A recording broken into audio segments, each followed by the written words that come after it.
Sudden fine weather James Henry Leigh Hunt Reader. What soul that loves a verse can see the spring return, nor glow like you and me? Hear the quick birds, and see the landscape fill, nor long to utter his melodious will? This more than ever leaps into the veins, when spring has been delayed by winds and rains, and coming with a burst, comes like a show, blue all above, and basking green below, and all the people culling the sweet prime. Then issues forth the bee to clutch the time, and the bee poet rushes into rhyme. For lo! No sooner has the cold withdrawn, than the bright elm is tufted on the lawn. The merry sap has run up in the bowers, and burst the windows of the buds and flowers. With song the bosoms of the birds run o'er, the cuckoo calls, the swallows at the door, an apple tree at noon with bees alive burn with the golden chorus of the hive. Now all these sweets, these sounds, this vernal blaze, is but one joy, expressed 1,000 ways, and honey from the flowers and song from birds are from the poet's pen his ever-flowing words. Ah friends! Methinks it were a pleasant sphere, if, like the trees, we blossomed every year.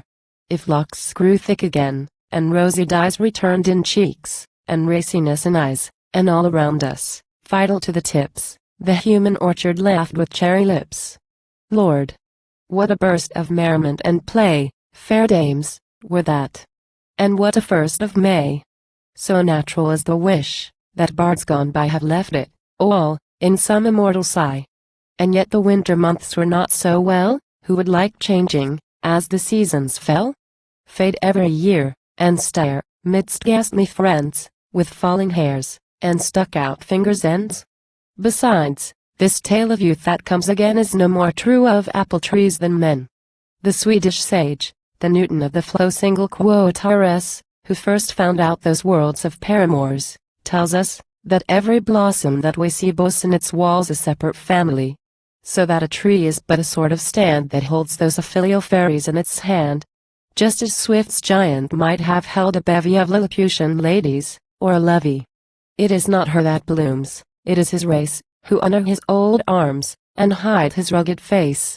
Ye wits and bards, then, pray discern your duty, and learn the lastingness of human beauty.